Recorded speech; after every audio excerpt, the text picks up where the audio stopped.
गुरुर्ब्रह्मा गुरुर्विष्णु गुरुर्देवो महेश्वरः गुरुसाक्षात् परब्रह्म तस्मै श्रीगुरुवे नमः।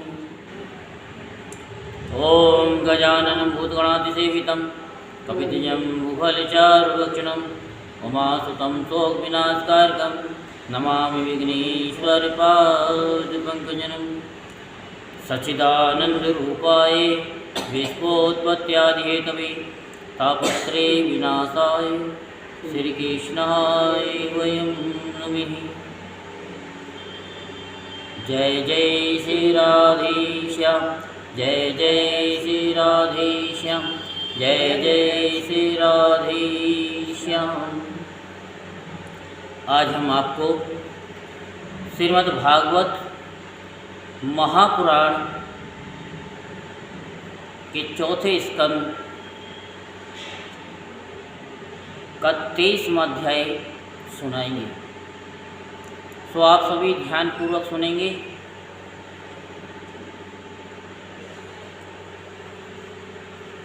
आज हम आपको एक ऐसी बात बताते हैं जो कभी 2011-12 में भागवत में बताई थी। कुत्ता आदमी तो नहीं बन सकता, लेकिन आदमी कुत्ता बन जाता है। उस समय किसी ने हमसे प्रश्न किया था कि गुरुजी, पंडित जी, ये पूरे साल की कथा आपने रखी है, रोज़ रोज़ कथा क्यों सुनाते हैं, कथा क्यों सुनाते हैं? तो हमने उनको बताया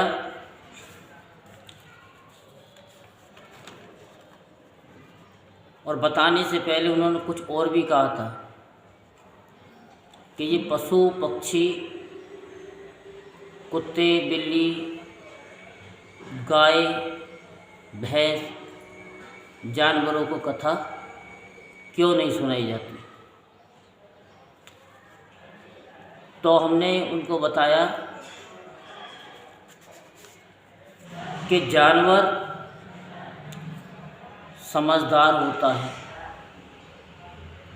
इंसान समझदार नहीं होता। कुत्ते को भी अगर 1-2 बार कह दोगे ना कि यहाँ से जा, तो चला जाएगा। जानवर से कहोगे तो चला जाएगा, लेकिन इंसान को बार बार कहो कथा सुन ली, कथा सुन ली, तेरा उद्धार हो जाएगा, लेकिन वो सुनता नहीं। आपने देखा होगा अपने जीवन में, चलो जीवन में ना देखा हो, कार्तिक की कथा में आपने ज़रूर देखा होगा, अनुभव भी किया होगा कि जब सुबह कथा होती थी तो कथा के समय पर गैया मैया कथा सुनने के लिए आ जाती थी और दौड़ दौड़ करके आती थी। और आज भी सुबह यानी रोज़ाना चल रही है, तो जैसे ही कथा शुरू होती है गैया भी सुनने के लिए चली आती है।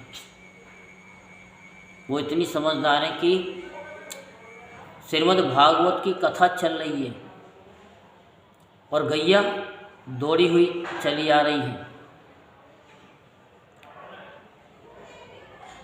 और जहाँ कथा होती है और गैया मैया आ जाती हैं, तो गैया मैया के पीछे कौन होते हैं? श्री कृष्ण भगवान। तो वहाँ पर साक्षात श्री कृष्ण भगवान का वास होता है। इनको समझाने की बार बार ज़रूरत नहीं पड़ती, ये तो 1 बार या 2 बार इनको बता दो, इनकी समझ में आ जाती है। तोते को भी अगर हम समझाएं तो रामचरितमानस में कहा गया है कि दुष्ट के घर के तोता मैना गिन करके गालियाँ देते हैं, लेकिन वही एक तोता साधु संत के आश्रम में रहता है, इतना वेद पाठी होता है, सीताराम सीताराम, राधे श्याम, बड़ा मीठा बोलने वाला होता है। वो समझ जाता है, इंसान समझता नहीं। सुबह हमने एक कथा में उपाय बताया था, जिनके सप्तम स्थान में मंगल होता है, उनके जीवन में डिवोर्स की संभावनाएं अधिक होती हैं, और जिनके मंगल ना भी हो उसका भी हमने उपाय बताया कि पति की दीर्घ आयु हो और पति से पहले जाएं, पति के कंधों पे जाएं, तो उसका क्या उपाय है वो भी बताया कि मावस के दूसरे दिन से पूर्णमासी तक शाम को 5-6 बजे के बाद एक कटोरी आटा अपने दरवाजे पर रखें, और सुबह वो आटा और कटोरी आपको मिल जाए तो आटा लेकर के वो गैया को खिला दें 15 दिन तक, और फिर 15 दिन तक ना खिलाएं, पूर्णमासी से मावस तक,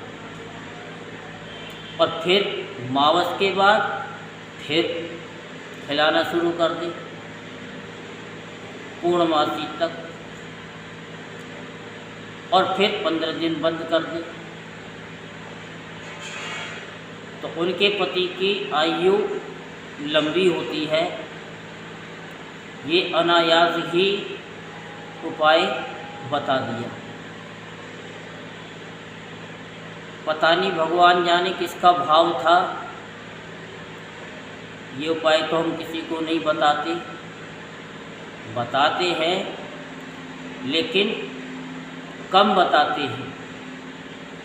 लेकिन जब भागवत जी ने बता दिया कि बता दो, तो हमने भी प्रेम के बस में होकर के बता दिया, क्योंकि सब भगवान की क्या करते हैं या मंदिर में आते हैं तो पूजा करते हैं। तो भगवान क्या चाहते हैं कि पूजा करें?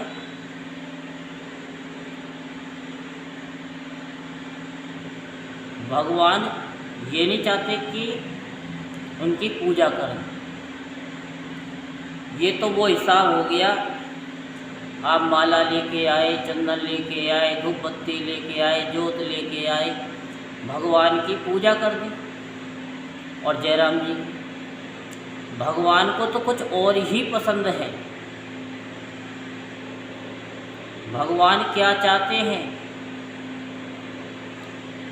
भगवान तो केवल क्या चाहते हैं बताओ? रामई केवल प्रेम प्यारा और जान ले सो जाननहार। भगवान तो केवल प्रेम के भूखे हैं, वो अपनी पूजा कराना नहीं चाहते। अब एक बार बताओ, आप अपने घर परिवार में अपने बच्चों को मोबाइल दिलवा दो एप्पल का, पत्नी को भी फ़ोन दिलवा दो एप्पल का, साड़ी भी अच्छी खरीदवा दो अपनी पत्नी को।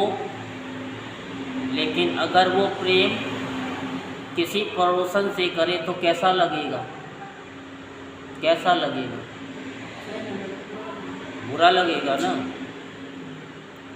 तो क्या वो ये इजाज़त दे देते कि तुम सब कुछ ला करके दो लेकिन प्रेम पड़ोसन से करो? लाइसेंस दे दिया?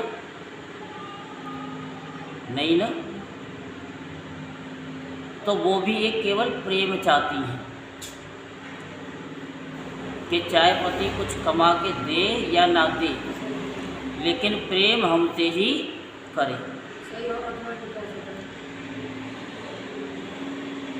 तो ऐसे ही भगवान कहते हैं कि मेरी पूजा मत करो, लेकिन मुझसे प्रेम करो। जैसे मीरा ने किया, राधा ने किया, गोपियों ने किया। कृष्ण भगवान गोपियों को छोड़ करके चले गए मथुरा। अगर वो चाहती तो कृष्ण भगवान से मिलने चली जाती। 10-12 किलोमीटर का ही तो अंतर था। सुबह जाती, शाम तक मिल के आ जाती, लेकिन नहीं गई। जहाँ प्रेम होता है वहाँ त्याग की, समर्पण की बात होती है। वो प्रेम होता है कि अगर कृष्ण भगवान को हमसे दूर रह कर के वो खुश हैं, तो उनकी खुशी में ही हमारी खुशी है। ये सुबह बताया था। अब जिन्होंने ध्यान से सुना वो ठीक है, जिन्होंने नहीं सुना तो जयराम जी की। हमारा काम तो केवल बताने का है, समझाने का है कि प्रेम अपने परिवार से करो, अपने बच्चों से करो और भगवान से प्रेम करो। प्रत्येक प्राणी से प्रेम करो। भाव शुद्ध होना चाहिए, गलत भाव नहीं होना चाहिए।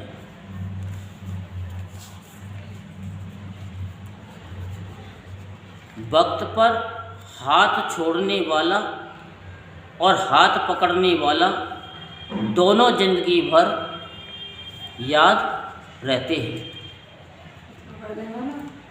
वक्त पर हाथ छोड़ने वाला,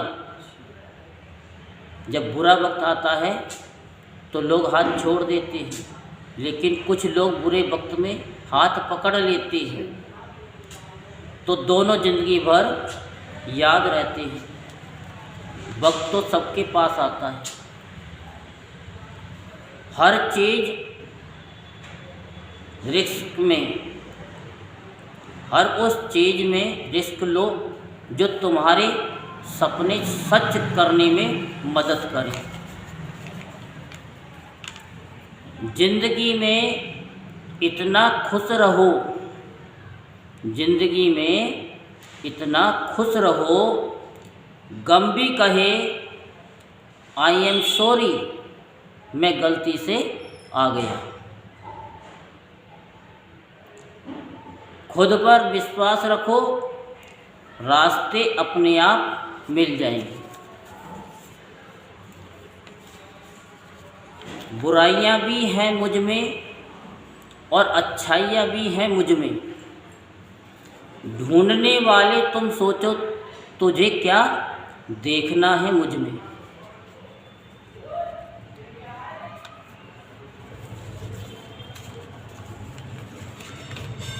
अभिमान कहता है कि किसी को ज़रूरत नहीं, पर अनुभव कहता है कि समय पर धूल की भी ज़रूरत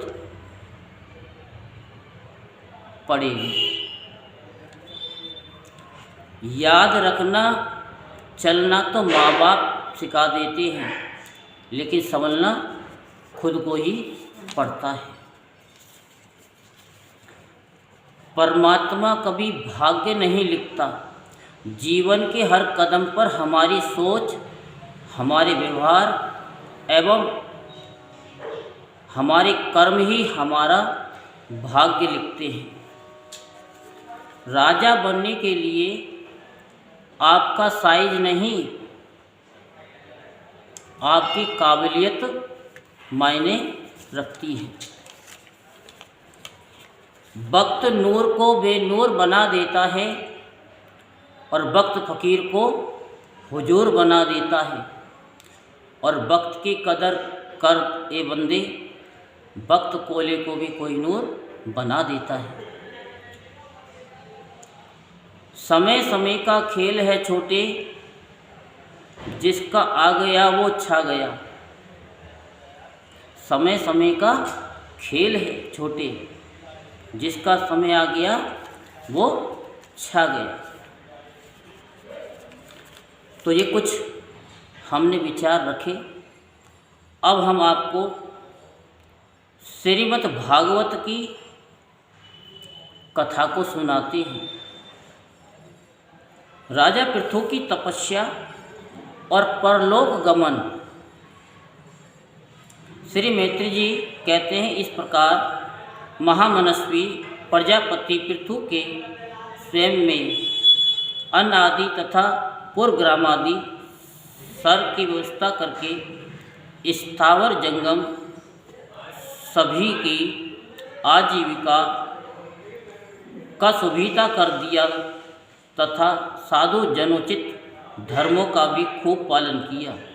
मेरी अवस्था कुछ ढल गई है और जिसके लिए मैंने इस लोक में जन्म लिया था, उस प्रजा रक्षण रूप ईश्वर आज्ञा का पालन भी हो चुका है। अतः अब मुझे अंतिम पुरुषार्थ मोक्ष के लिए प्रयत्न करना चाहिए।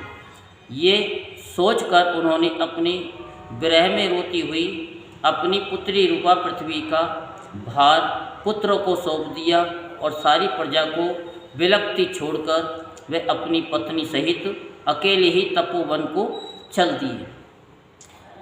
वहाँ पर भी वे वानप्रस्थ आश्रम के नियमानुसार उसी प्रकार कठोर तपस्या में लग गए, जैसे पहले गृहस्थाश्रम में अखंड व्रत पूर्वक पृथ्वी को विजय करने में लगे थे। कुछ दिन तो उन्होंने कंदमूल फल खा करके बिताए, कुछ काल सूखे पत्ते खा करके रहे, फिर कुछ पखवाड़ों का जल पर ही रहे और इसके बाद केवल वायु से ही निर्वाह करने लगे। कौन? राजा पृथु। पृथु मुनि वृत्ति से रहते थे। गर्मियों में उन्होंने 5 अग्नि का सेवन किया। वर्षा ऋतु में खुले मैदान में रहकर अपने शरीर पर जल की धाराएं सही और जाड़े में गले तक जल में खड़े रहे। वे प्रतिदिन मिट्टी की वेदी पर ही शयन करते थे। उन्होंने शीतोष्ण आदि सब प्रकार के द्वंद्वों को सहा तथा वाणी और मन का संयम करके ब्रह्मचर्य का पालन करते हुए प्राणों को अपने अधीन किया। इस प्रकार श्री कृष्ण की आराधना करने के लिए उन्होंने उत्तम तप किया। इस क्रम से उनकी तपस्या बहुत पुष्ट हो गई और उसके प्रभाव से कर्म मल नष्ट हो जाने के कारण उनका चित्त सर्वदा शुद्ध हो गया। प्राणायामों के द्वारा मन और इंद्रियों के निरुद्ध हो जाने से उनका वासना जनित बंधन भी कट गया। तब भगवान सनत कुमार ने उन्हें जिस परमोत्कृष्ट अध्यात्म योग की शिक्षा दी, उसी के अकॉर्डिंग राजा पृथु पुरुषोत्तम श्री हरि की आराधना करने लगे। इस तरह भगवत पारायण होकर श्रद्धापूर्वक सदाचार का पालन करते हुए निरंतर साधन करने से परब्रह्म परमात्मा में उनकी अनन्य भक्ति हो गई। इस प्रकार भगवत उपासना से अंतःकरण शुद्ध सात्विक हो जाने पर निरंतर भगवत चिंतन के प्रभाव से प्राप्त हुए इस अनन्य भक्ति से उन्हें वैराग्य सहित ज्ञान की प्राप्ति हुई और फिर उस तीव्र ज्ञान के द्वारा उन्होंने जीव के उपाधिभूत अहंकार को नष्ट कर दिया, जो सब प्रकार के संशय विपर्य का आश्रय है। इसके पश्चात देहात्म बुद्धि की निवृत्ति और परमात्म स्वरूप श्री कृष्ण की अनुभूति होने पर अन्य सब प्रकार की सिद्धि आदि से भी उदासीन हो जाने के कारण उन्होंने उस तत्व ज्ञान के लिए भी प्रयत्न करना छोड़ दिया जिसकी सहायता से पहले अपने जीव कोष का नाश किया था, क्योंकि जब तक साधक को योग मार्ग के द्वारा श्री कृष्ण कथामृत से अनुराग नहीं होता तब तक केवल योग साधना से उसका मोहजनित प्रमाद दूर नहीं होता। कथा से तो केवल अनुराग प्रमाद दूर नहीं होता, योग साधना से दूर नहीं होता। भ्रम नहीं मिटता। फिर जब अनंत काल यह अंतकाल उपस्थित हुआ तो बीरबल पृथु ने अपने चित्त को दृढ़तापूर्वक परमात्मा में स्थित कर ब्रह्म भाव में स्थित हो अपना शरीर त्याग दिया। उन्होंने एड़ी से गुदा के द्वार को रोककर, बताया ना आपको एड़ी वाला, प्राणवायु को धीरे धीरे मूलाधार से ऊपर की ओर उठाते हुए उसे क्रमश नाभि, हृदय, वक्षस्थल, कंठ और मस्तक में स्थित किया। अब ये मूलाधार चक्र की स्वादिष्ठान चक्र आ रहे हैं इसमें, जब नहीं समझ में आए होंगे 11-12 में, अब समझ में आ रहे हैं ना, समझाया 11-12-13 साल में। फिर उसे और ऊपर की ओर ले जाते हुए क्रम से ब्रह्मरंध्र में स्थित किया। अब उन्हें किसी प्रकार के सांसारिक भोगों की लालसा नहीं रही। जो इन क्रियाओं कर लेता उसे खाने पीने की भी आवश्यकता नहीं पड़ती। फिर यथास्थान विभाग करके प्राणवायु को समिष्ट वायु में, पार्थिव शरीर को पृथ्वी में और शरीर के तेज को समिष्ट तेज में लीन कर दिया। हृदय आकाश, देहावच्छिन्न आकाश को महाकाश में और शरीरगत रुद्रादि जलीय अंश को समिष्ट जल में लीन किया। इसी प्रकार फिर पृथ्वी को जल में और जल को तेज में, तेज को वायु में और वायु को आकाश में लीन किया।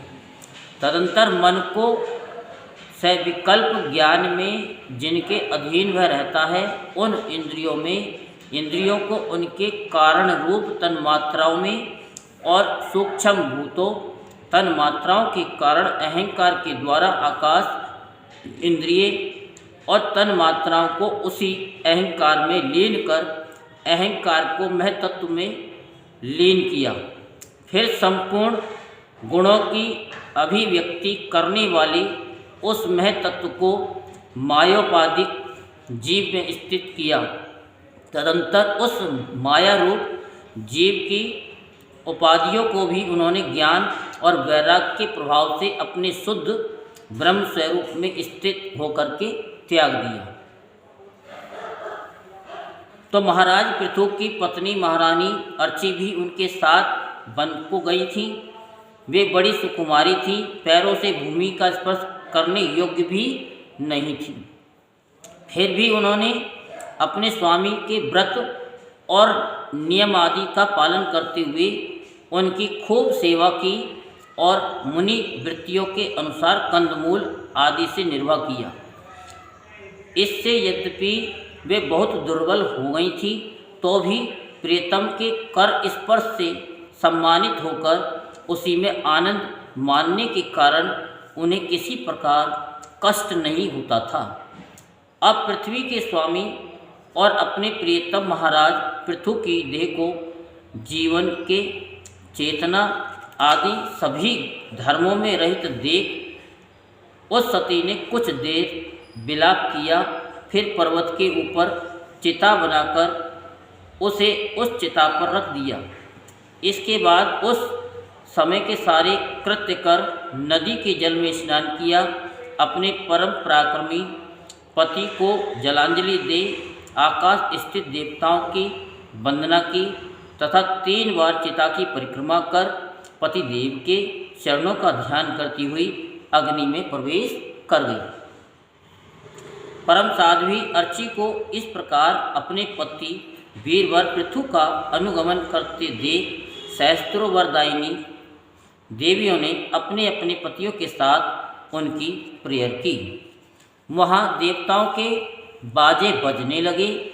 उस समय उस मंदराचल के शिखर पर वे देवांगनाएं पुष्पों की वर्षा करती हुई आपस में इस प्रकार कहने लगीं, अहो ये स्त्री धन्य है, इसने अपने पति राजराजेश्वर पृथु की मन वाणी शरीर से ठीक उसी प्रकार सेवा की जैसे श्री लक्ष्मी जी यज्ञेश्वर भगवान विष्णु की करती हैं। अवश्य ही अपने अचिंत्य कर्म के प्रभाव से ये सती हमें भी लांग कर अपने पति के साथ उच्चतर लोकों को जा रही है। इस लोक में कुछ ही दिनों का जीवन होने पर भी जो लोग भगवान के परम पद की प्राप्ति कराने वाला आत्मज्ञान प्राप्त कर लेते हैं, उनके लिए संसार में कौन पदार्थ दुर्लभ है। अतः जो पुरुष बड़ी कठिनता से भूलोक में मोक्ष का साधन स्वरूप मनुष्य शरीर पाकर भी विषयों में आसक्त रहता है, वह निश्चय ही आत्मघाती है। हाय हाय, वह ठगा गया है। श्री मैत्री जी कहते, विदुर जी, जिस समय देवांगनाएं इस प्रकार स्तुति कर रही थीं, भगवान के जिस परम धाम को आत्मज्ञानियों में श्रेष्ठ भगवत प्राण महाराज पृथु गए, महारानी अर्ची भी उसी पतिलोक को गई। परम भागवत पृथु जी ऐसे ही प्रभावशाली थे, उनके चरित्र बड़े उदार हैं। मैंने तुम्हारे सामने उनका वर्णन किया। जो पुरुष इस परम पवित्र चरित्र को श्रद्धापूर्वक निष्काम भाव से एकाग्रचित्त से पढ़ता है, सुनता है अथवा सुनाता है, वह भी महाराज पृथु के पद भगवान के परम धाम को प्राप्त होता है। जो सुनता है, सुनाता है, जैसे इस कथा को सब यूट्यूब चैनल पे देख रहे हैं और फिर वो शेयर कर देते हैं फेसबुक पे, ट्विटर पे, शेयर चैट पे, तो उनको भी परम पद की प्राप्ति होती है। इसका सकाम भाव से पाठ करने से ब्राह्मण ब्रह्म तेज प्राप्त करता है, क्षत्रिय पृथ्वीपति हो जाता है, वैश्य व्यापारियों में प्रधान हो जाता है और शूद्र में साधुता आ जाती है। स्त्री हो अथवा पुरुष, जो कोई इसे आदर पूर्वक 3 बार सुनता है, कितनी बार? 3 बार सुनता है। एक बार यूट्यूब पे सुन लो, एक बार ट्विटर पे सुन लो और एक बार सामने सुन लो। हाँ, कुछ व्हाट्सएप पे सुन लो। तो हमारे तो सारे भक्तजन अड़ोसी पड़ोसी सब व्हाट्सएप ग्रुप में भी शेयर करते हैं, फेसबुक पे भी करते हैं, बहुत अच्छे हैं। वह संतानहीन हो तो पुत्रवान, धनहीन हो तो महाधनी और कीर्तिहीन हो तो यशस्वी और मूर्ख हो तो पंडित हो जाता है। ये चरित्र मनुष्य मात्र का कल्याण करने वाला और अमंगल को दूर करने वाला है। यही तो हम आपको सुना रहे हैं कि भगवान प्रेम के भूखे हैं, स्त्री भी प्रेम की भूखी है, बच्चे भी प्रेम के भूखे हैं। तो इनसे प्रेम करना सीखो। हम प्रेमी रे प्रेम करना जाने, देश प्रेमी देखो इसके लिए। ये धन, यश और आयु की वृद्धि करने वाला, स्वर्ग की प्राप्ति कराने वाला और कलयुग के दोषों का नाश करने वाला है। ये धर्मादि चतुर्वर्ग को प्राप्ति में भी बड़ा सहायक है। इसलिए जो लोग धर्म, अर्थ, काम और मोक्ष को भली भांति सिद्ध करना चाहते हैं, उन्हें इसका श्रद्धापूर्वक श्रवण करना चाहिए। जो राजा विजय के लिए प्रस्थान करते समय इसे सुनकर जाता है, उसके आगे आकर राजा लोग उसी प्रकार भेंटें रखते हैं जैसे पृथ्वी के सामने रखते थे। मनुष्य को चाहिए कि अन्य सब प्रकार की आसक्ति छोड़कर भगवान में विशुद्ध निष्काम भक्ति भाव रखते हुए महाराज पृथु के इस निर्मल चरित्र को सुने, सुनावें और पढ़ें। विदुर जी, मैंने भगवान के महात्म को प्रकट करने वाला यह पवित्र चरित्र तुम्हें सुना दिया।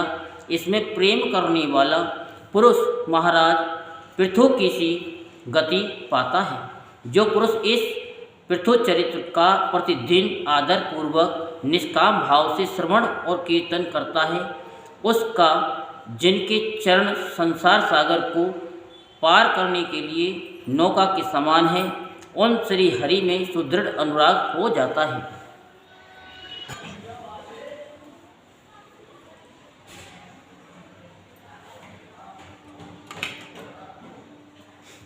रख लो तुम इसने। कोई नहीं, तुम बोल दे रहे हो, तुम्हारी आ रही है। सभी भक्तों को, जहाँ तक मेरी आवाज़, मेरी मधुर वाणी जा रही हो, सबको सर झुकाकर मेरा प्यार भरा सबको नमस्कार। थोड़े से वाक्य प्रेम भाव के कुछ प्रकट करने चाहता हूँ, जो मेरे निम्न प्रकार है। इतना प्राणियों को भी ज्ञान नहीं है जितना हमारे जीव जंतु और जो जमीन पर रहने वाले सभी प्राकृतिक जंतु पैदा हैं, उनको मनुष्य से ज़्यादा ज्ञान है। कभी एक बूढ़े वृक्ष थे, उस वृक्ष के पक्षी रहते थे, वो पक्षी फल भी खाते थे और अपने पत्ते उसकी अपने बीटों में लसेड़ा करते थे।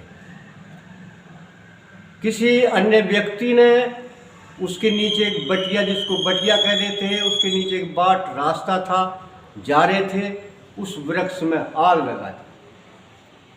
तो वो पक्षी बोले, उसके नीचे जो पथिक माने मनुष्य जा रहे थे, तो वो कह रहे थे, हे पक्षियों, तुम्हारे पास पंख भी हैं, तुम उड़ क्यों नहीं जाते? इस पेड़ वृक्ष में आग लग रही है। उन जो पक्षियों ने आवाज़ सुनी तो उन्होंने कही, हे जाने वाले पथिक, वापस फिरो, और आप क्या कह रहे थे उसे हमें बताओ। पथिक कहने लगे, अरे पक्षी तो बोल रहे हैं भाई, इसके नीचे हम जाके पूछें क्या पूछना चाहते हैं। पथिक वापस लौटे, जो पक्षी बैठे थे, तब उन्होंने कही, हे मनुष्य, जो तुम हमारे बारे में कहते जा रहे थे, वो हमें अब कह के सुनाओ। कह लगे, पक्षियों गौर लगा के सुनना। मनुष्य कहने लगा, आग लगी इस वृक्ष में, जले इसी के पात, तुम क्यों जलते पक्षियों जब पंख तुम्हारे साथ। पक्षी कहने लगे, हे मनुष्य, बहुत बढ़िया कही आपने, हम आपकी वाणी को समझे, लेकिन अब हमारी सुनो। फल खाए इस वृक्ष के पात लसेड़े बीट, और यही हमारा धर्म है, हम जले इसी के बीट। हम इस पेड़ पर हमारा बसेरा था, और ये हमारा धर्म नहीं कहता कि हम इसको छोड़ कर चले जाएं। लेकिन आज मनुष्य हमारा इतना बेकार हो चुका है, जो कि जिस घर में खान पान करेगा, जिस घर जाएगा, वो अपने कठोर, अपने घृणा और अपने करुण उससे प्रयोग करता है। आजकल के दोस्त, आजकल के दोस्त मन में चाल रखते हैं, घर जाते हैं मिलने को माँ और बहनों को तकते हैं। आए थे तुम्हारे दीद को बेदीद हो चले, चौखट को तुम्हारी चूम के मुरीद हो चले। एक में हमारे पंडित जी थे, हम उनके वाक्यों से, उनसे हमें इतना, आवाज़ से ही हमें इतना प्रेरणा और मन में उत्सुकता आती है, हम बाहर भी इस लोगों को वो करते हैं। प्यार करना चाहो तो अनरीति मत करो, अनरीति करनी चाहो तो प्यार मत करो। दोनों एक दूसरे के दुश्मन हैं। एक चीज को रखो, अगर प्यार है तो प्यार करो, दुश्मनी है तो दुश्मनी करो, जब भी तुम निर्णय और जब भी निर्णायक होगे। अन्यथा दोनों में रहे तो कुछ भी तुम्हारे हाथ नहीं आएगा और तुम एक जानवरों की तरह घूमोगे। न तुम्हारा आधार घर के नार खाओगे और न बाहर के रहोगे। और दूसरे हमारे कवि थे, उन्होंने ये लिखा था, रोए बहुत आंसू एक ना आया, रोए बहुत आंसू एक ना आया, पंचायत गई लेकिन पंच एक ना पाया, पंच एक ना पाया। दूसरी बारात गई लेकिन दूल्हा कोई ना पाया। लेकिन इसका अर्थ तुम्हें फिर भी समझाता हूं, कहीं ये वाक्य आवे भी आप लोगों को। जिस वक्त राजा मौर्य के लड़के के उस ऋषि मुनियों ने ये कही थी कि मेरा शेर भूखा है, मेरा शेर मांस खाएगा, लेकिन तेरे बेटे का खाएगा। तुझे शर्त मंजूर हो तो ठीक, हमसे यारी कर, नहीं तो तू वचनहारी है, तू वापस चला जा। लेकिन वो सत्यवादी थे, उन्होंने कही मैं तुम्हारे वचन का उल्लंघन नहीं करूंगा। तो रोए बहुत जब उनका बेटा काटा जा रहा था, लेकिन रो तो बहुत रहे थे, लेकिन आंसू एक नहीं आया हाथ। महाराज ऋषि ने ये कह दी थी कि आंसू अगर आ गया तो मेरा शेर तेरे बेटे के मांस को नहीं खाएगा। उसका उत्तर तो ये था। दूसरा उत्तर ये था, पंचायत गई लेकिन पंच कोई ना पाया। जिस वक्त द्रौपदी का चीर उतारा जा रहा, राजा महाराजा दुनिया भर के योद्धा बैठे हैं, लेकिन किसी की हिम्मत पंच की ये नहीं पड़ी, भाई ऐसा मत करो। बात राइट या गलत?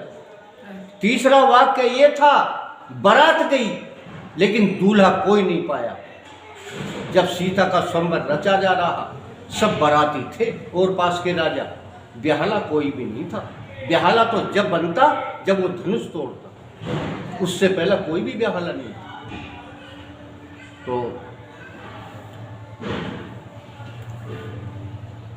एक दोस्त थे, प्रिय दोस्त थे, तो उन्होंने कही थी कि मैं तुम्हारी दोस्ती से बहुत खुश हूं। जनाजा अगर मेरा निकले, हे दोस्त, मैं अपने घर बता के जाऊंगा कि मेरा कोई प्रिय दोस्त था। जनाजा अगर मेरा निकले, कंधा तुम लगा देना, अगर कोई तुमसे पूछे तो मोहब्बत मजबूर बता देना।